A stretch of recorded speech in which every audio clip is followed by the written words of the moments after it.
Franck Le Pizzera est chez lui dans les vignes. Chef d'entreprise depuis une vingtaine d'années, il s'était spécialisé dans la vente et l'entretien de matériel viticole. Il avait réussi à gagner de beaux contrats, comme ici, au château Sainte-Marguerite.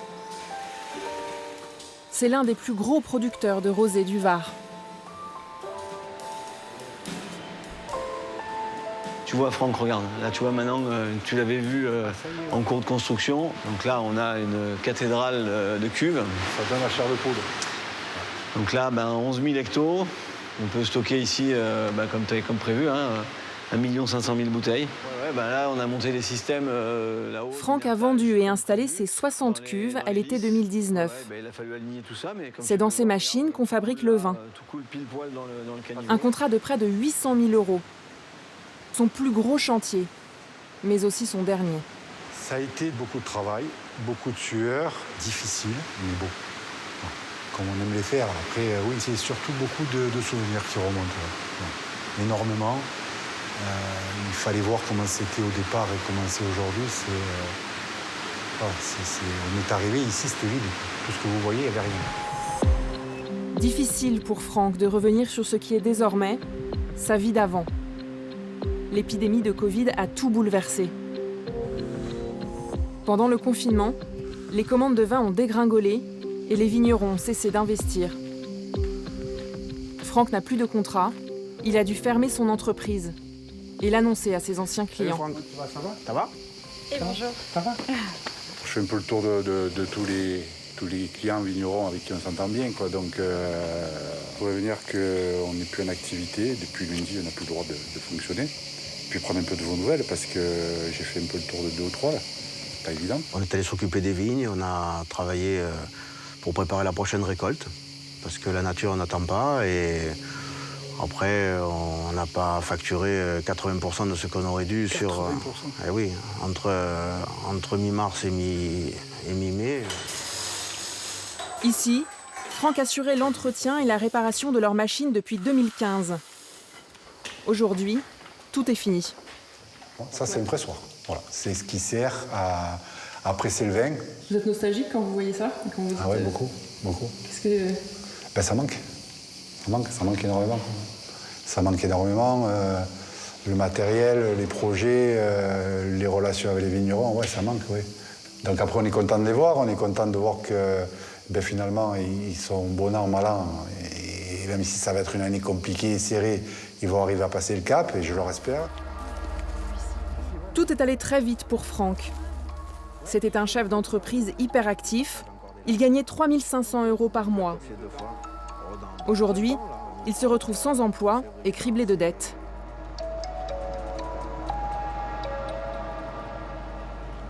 Chez lui, à Marseille, Franck accumule les mauvaises nouvelles depuis 3 mois. Chaque matin, dans sa boîte aux lettres, les relances des créanciers. Qu'est-ce que c'est ?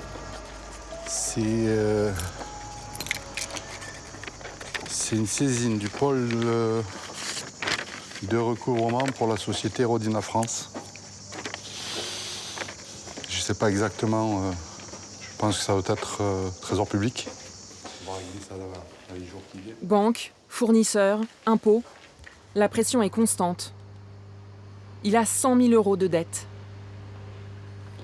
Je reçois ça aujourd'hui, un avis de saisie de mes biens personnels.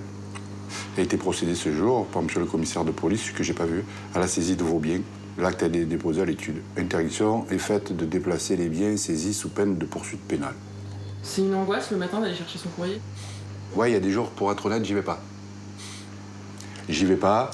On est quoi, mercredi, je retournerai sans doute vendredi, parce que je prends quand même un jour de répit au milieu pour souffler, quoi. Et quand je vais aller chez l'huissier, je suis seul. Quand je vais lire ce qu'il y a dedans, je suis seul. Et l'impact, j'évite d'en parler de trop autour de moi pour pas stresser ou angoisser qui que ce soit. C'est comme des coups, hein. C'est comme des coups de butoir. Hein. Voilà. C'est comme un boxeur qui prend une droite chaque fois. On la prend, on l'encaisse ou on l'encaisse pas. Franck ne peut pas rembourser ses dettes. Pour s'en sortir, il doit demander l'ouverture d'une procédure de liquidation judiciaire auprès du tribunal de commerce de Marseille. Pour les clôtures de procédure, messieurs, dames, en raison d'un fonctionnement un peu particulier lié au Covid et aux nouvelles... C'est le défilé des entrepreneurs. D'un côté, ceux qui sont au bout de la procédure. Pour eux, c'est le moment du verdict. Aujourd'hui, monsieur, vous êtes là pour qu'on vous explique que la procédure va être clôturée, c'est-à-dire elle est terminée, et que vous allez être radié du registre du commerce. La société n'existe plus. De l'autre côté, ceux qui ne sont qu'au début du processus. En venant ici, Franck espère trouver un répit. Bonjour. Pendant 1 an environ, le temps de la liquidation, plus personne ne pourra lui réclamer de l'argent pour le compte de son entreprise.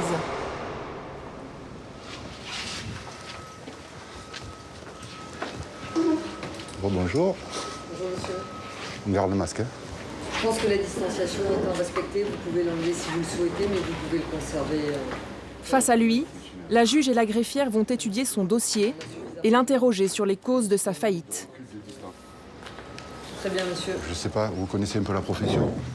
Un petit peu. Un petit peu, bon. Si vous voulez, les projets, les dossiers se préparent. On a les accords normalement au moment où on a commencé à être confiné, c'est-à-dire en mars. On doit démarrer normalement les travaux début avril pour pouvoir rendre pendant la vendange. Il s'avère que tout a été annulé, tous les investissements ont été repoussés. J'ai fait le constat la semaine dernière que je ne pouvais pas aller plus loin, quoi. Moi, je suis dans une situation plus que délicate financièrement, en sachant que... Franck a 1 heure pour convaincre qu'il n'a pas mal géré son entreprise et que la crise sanitaire est bien à l'origine de ses difficultés. Tout le monde est prêt à aider ces sociétés, ces entreprises qui sont, pour certaines, au bord du gouffre. Vous attendez à une vague en septembre de liquidation judiciaire? J'en ai peur. Après, je ne suis pas sûre que la vague, elle soit complètement due au Covid.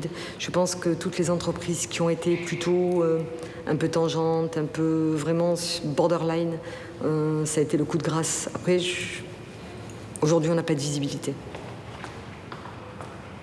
Dès le lendemain, un mandataire liquidateur va prendre en main l'entreprise jusqu'à sa fermeture. Franck n'aura plus le droit de la diriger. Ça fait bizarre. C'est particulièrement bizarre parce qu'on rentre, on est président d'une, 2 ou plusieurs structures. Le soir, on n'est plus rien. À partir de maintenant, plus rien. À 54 ans, Franck sait que retrouver un emploi ne sera pas facile. Au tribunal, on lui a parlé de 60 000 rebonds, une association qui vient en aide aux chefs d'entreprise en détresse. C'est un patron qui a eu cette idée en 2012. Lui-même avait tout perdu.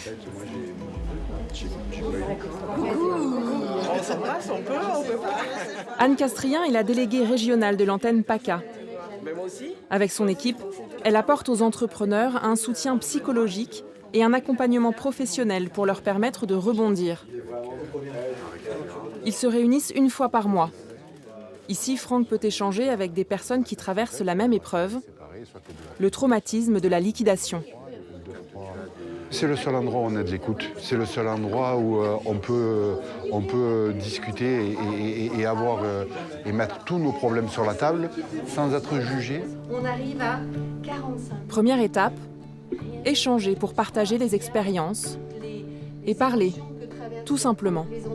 Pour moi, l'asso, c'est beaucoup d'entraide. Une nécessité, c'est efficacité, c'est soutien. Moi, c'est Franck. Je pense que je suis le dernier arrivé, tout frais, puisqu'il y a 15 jours. C'est le bleu. À leur côté, pour les conseiller, des coachs, des avocats, des comptables, mais aussi des anciens venus raconter leur parcours. Quand je suis arrivée, en fait, j'ai exposé ma situation. Donc j'étais une femme seule de 50 ans qui stoppait son entreprise, qui au niveau revenu, c'était très très très limite. Et voilà, et j'étais complètement démunie. Parce que quand on était chez l'entreprise, on a envie de faire des choses, on est chef d'orchestre. Donc on domine un petit peu la situation, on crée de l'emploi, on est acteur social, tout ça c'est super intéressant. Et après on se retrouve dans une autre situation où là on s'est dit mais comment on va faire, parce que On sait faire plein de choses, mais peut-être pas quelque chose de précisément. Et voilà. Ceux qui viennent à l'association ont cette capacité d'avoir accepté de demander de l'aide. On en a à l'extérieur qui n'ont pas encore franchi les portes de notre association et qui ont besoin d'aide, mais qui n'arrivent pas à passer le cap, justement parce qu'on a cette image d'entrepreneurs très forts, et ils sont très forts. Ils sont remarquablement forts. Mais accepter de demander de l'aide, c'est difficile, surtout pour ce type de personnes. Deuxième étape, Franck est pris en charge par ceux qui vont l'aider. Il leur raconte sa situation dans le détail. On a diversifié au maximum de ce qu'on pouvait faire, mais il arrive un moment donné, il y a les éléments financiers qui font qu'on ne peut pas avancer 150 à 200 000 euros de trésorerie comme ça, c'est pas possible. Donc là, c'est conséquence directe de la crise Covid-19. Tu as failli avant, en 2019, tu ne voyais pas le truc arriver. Non. Tu es en début d'accompagnement, de quoi as-tu besoin? De fonds aujourd'hui, c'est l'urgence financière va faire quoi?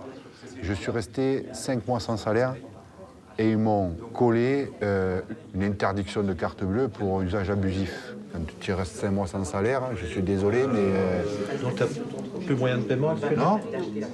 Ah oui, donc l'urgence, elle est un peu là aussi. Non, c'est en espèces, mais je veux dire par là, tu vis pas normalement. C'est au moins Franck a du mal à payer ses factures. Il vit avec une petite allocation chômage qui lui restait d'un ancien poste salarié. Elle va bientôt s'arrêter. Pour ce qui est de la question matérielle, si jamais elle devenait critique, tu en fais rapidement part à ton parrain et qui nous interpelle parce que nous, on connaît un certain nombre de dispositifs qui peuvent aider l'entrepreneur en ce sens, il faut le savoir. Franck n'a pas le droit de remonter une entreprise pendant la liquidation judiciaire. Il doit donc rapidement trouver un emploi salarié. 60 000 rebonds va l'accompagner gratuitement pendant 18 mois.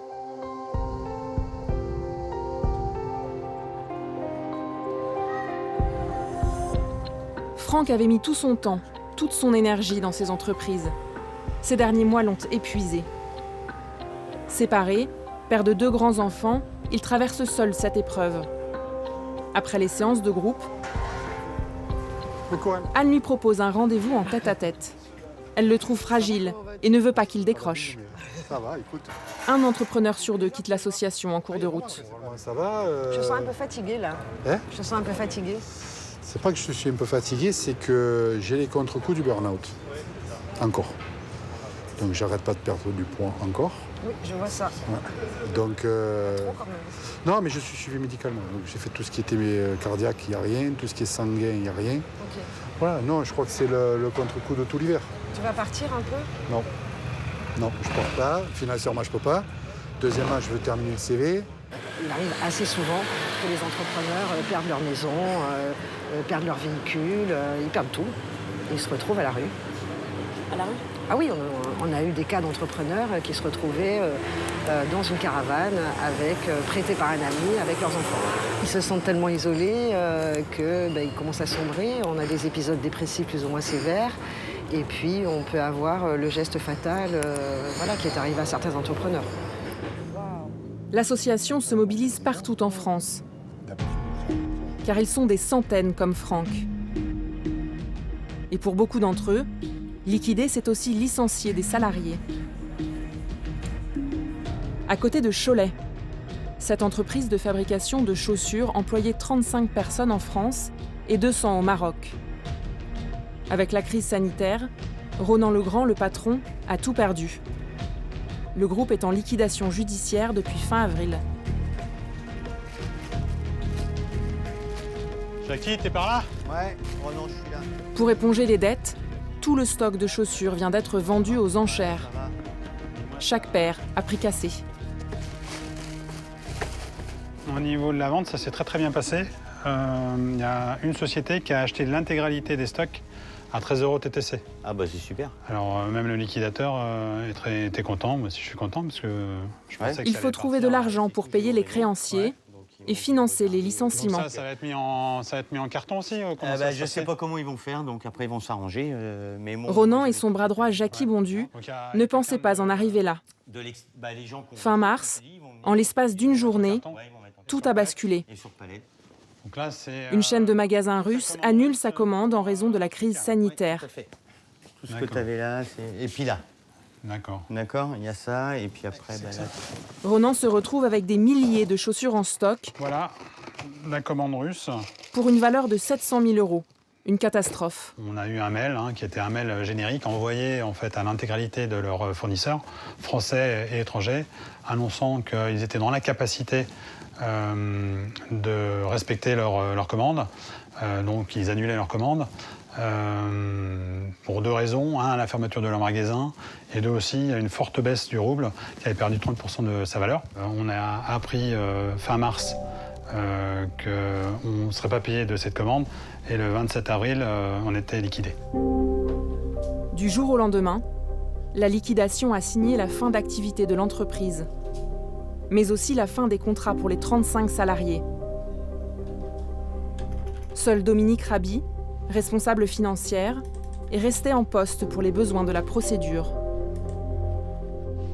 Quelques jours plus tôt, la marque de chaussures a été rachetée. Ronan réunit quelques salariés pour leur donner les dernières nouvelles. Bon, dernière journée, la DER. Parmi eux, seuls Jackie Bondu et Yannick Landreau sont réembauchés par les repreneurs. Comme vous le savez aussi, il y a plutôt eu une bonne nouvelle pour vous et pour la continuité de la marque Géo Reno, puisque la marque a été reprise par la société Bellamy. Donc, Bellamy s'est engagé à reprendre 9 personnes donc, sur les 35 personnes des sociétés en France, et surtout de refaire travailler le Maroc. Donc ça, c'est une très bonne nouvelle pour le Maroc. Après, le plus dur reste à faire. La prochaine saison sera difficile pour vous. J'espère que tout va bien se passer. Le sort des salariés, ça a été la chose la plus importante pour moi. Maintenant, j'oublie pas non plus ceux qui ne vont pas être repris en France. Donc il reste aussi pas mal de personnes. Pour ceux qui n'ont pas été choisis, comme Brigitte Martineau, c'est un déchirement. Elle était assistante commerciale depuis 2 ans.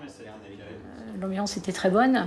Je pense que c'est un peu pour ça qu'on s'est tous serré les coudes aussi, qu'on a essayé d'avancer et de sauver un peu le maximum de choses. C'est vrai que j'aimerais retrouver une entreprise comme ça, c'est sûr. avec un directeur comme ça aussi. Après 36 années dans la même entreprise, quand on part le dernier soir, ça fait mal au cœur quand même. Surtout la façon dont ça s'est passé, quoi, parce que bon, on repartait sur une bonne dynamique, et puis le Covid est venu tout casser, quoi, donc ça a été dur. Maintenant, tous doivent penser à l'avenir, au rebond. Comme tout chef d'entreprise, Ronan n'a pas droit à l'assurance chômage. Il est marié et a 2 jeunes enfants. À 47 ans, il doit rapidement retrouver un emploi. Et le défi est de taille. Pour moi, retrouver du travail, c'est tout nouveau. La dernière fois que j'ai postulé à des offres d'emploi, c'était il y a 18 ans. Donc, comme tout le monde, il faut se remettre à jour. Je n'ai pas passé d'entretien depuis 18 ans, donc il faut que je réapprenne à me vendre. Il faut que le CV soit parfait, la ligne de motivation soit parfaite, les attitudes soient parfaites, et puis que sur un entretien d'une demi-heure, j'arrive à donner le meilleur de moi-même.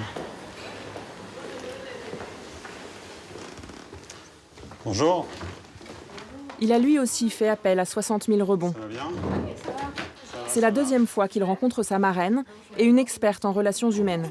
On est tous d'accord là-dessus. Elles sont là pour lui donner des méthodes, des conseils très concrets. Après, on va regarder. Ce que j'ai dû beaucoup travailler, c'était notamment les lettres de motivation. Alors c'est vrai que ça prend beaucoup de temps maintenant, parce que j'avais tendance à prendre une lettre de motivation assez générique. Oui. Et là, j'essaye vraiment de matcher au maximum avec les dernières actualités, le profil de la société, mettre en valeur justement mon profil à moi par rapport au profil recherché. Et puis, là, ton CV, tu l'as orienté vers un poste de direction générale. Direction générale, oui. C'est pas évident non plus avec les boîtes de recrutement, c'est qu'elles ne répondent pratiquement jamais. Mais oui, parce qu'elles sont très sollicitées et en fait, il y a des créneaux horaires. Le vendredi après-midi, c'est très facile de contacter les cabinets parce qu'ils ont, dans leur organisation, ils n'ont pas planifié d'entretien.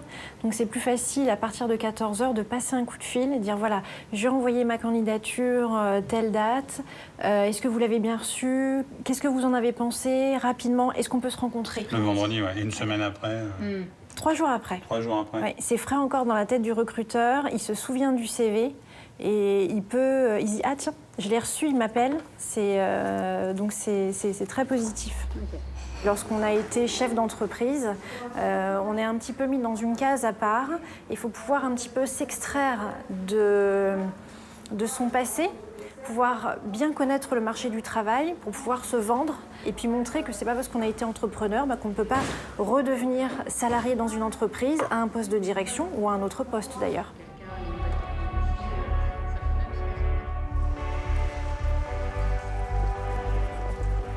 À Marseille, l'été s'achève. Franck se rend aujourd'hui à son 4e entretien avec sa coach et son parrain. Après 2 mois d'accompagnement, il va beaucoup mieux. Ça va, je fais pas la bise, ce sera pas la même, mais le cœur y est. Donc on va faire un point aujourd'hui sur le travail qu'on a commencé ensemble. Donc est-ce que tu peux nous en dire, nous dire où tu en es aujourd'hui concrètement? J'ai retrouvé une confiance en moi. J'ai retrouvé une quiétude. J'ai plus de besoin d'aller vite pour faire rapidement du chiffre, de la marge. Oui. J'avais plus la force. Oui, j'avais plus la force, et psychologique et physique. Je me reprojette. Voilà. Depuis début juillet, là, je me reprojette complètement. Aujourd'hui, Franck envisage de tenter l'aventure à l'étranger. Il cherche un poste de directeur commercial. Si cette démarche-là sur... C'est vraiment dans ces situations-là où il prend du plaisir, où il s'épanouit, où il est efficace. Donc je pense qu'il excellerait dans ce type de poste. Et, ça me botterait beaucoup. Ces derniers mois, Franck n'a pas beaucoup vu sa famille. Il préférait s'isoler. Depuis qu'il va mieux, il revoit régulièrement son fils, Geoffrey. Ça va, nickel. Pendant que Franck se débattait avec les huissiers, son fils a monté sa première entreprise de vente à domicile de fruits et légumes. Voilà. Quoi de neuf? T'en es où? Ça va, on sait petit à petit tous les jours. On prend quelques commandes, 2-3 par-ci, 2-3 par-là. J'en ai 2 belles pour vendredi. De nouveau, Franck parle de projets, de ses envies d'étranger. Mais avant de partir, il doit en informer le tribunal. Apparemment, il y aurait des possibilités de 2-3 ans c'est ce que tu à l'étranger. Là, pareil, il faut que je demande quand même l'autorisation à l'administrateur judiciaire de pouvoir partir. Parce que... moi, je dirais tu m'estreins, tu peux pas sortir de France, tu peux mais pas... mais tu sors de France, tu vas où tu veux, mais en même temps, tu es obligé de terminer. Enfin, moi, je veux terminer. Non, mais ça, c'est bien, c'est normal. Là, ça fait 2 mois et demi qu'il reprend un peu du poil de la bête, qu'il recommence à se battre, qu'il sort la tête du trou. Ça fait plaisir de le voir comme ça. Parce qu'à quelques mois en arrière, c'est pas beau à voir. Comment, vous, les proches, la famille, vous avez pu l'aider? Une personne comme mon père, on peut pas l'aider. Il refuse tout. Il parle pas, il refuse tout. On est là du mieux qu'on peut, mais c'est des styles de personnes qu'on ne peut pas aider. Il avait honte, vous pensez, ou c'est quoi? Non, j'appellerais pas ça de la honte. Je pense que quand on s'investit autant dans une boîte, je pense qu'il y a une déception que même pas moi je saurais vous expliquer ce qu'il a pu ressentir. Parce que je ne l'ai jamais vécu. Un beau jour. Le rebond peut mener dans des territoires jusqu'alors inconnus. Franck s'est mis à chanter. Quand soudain, semblant crever le ciel, en venant de... Il prend des cours 2 fois par semaine. Surgit un aigle noir, lentement, les ailes déployées. C'est des choses que j'avais envie de faire depuis ma putain d'enfance. Et je sais pas, cette liquidation, ce burn-out qui fait qu'à un moment donné, on se recentre un peu sur soi-même. Et à un moment donné, on se dit, attends, qu'est-ce qui va arriver demain? Donc pour le moment, il faut que je me reconstruise. Et ça fait partie de la reconstruction. Où était-ce le lit? Franck a pris une autre décision. Devenir un jour parrain pour aider à son tour des entrepreneurs en détresse.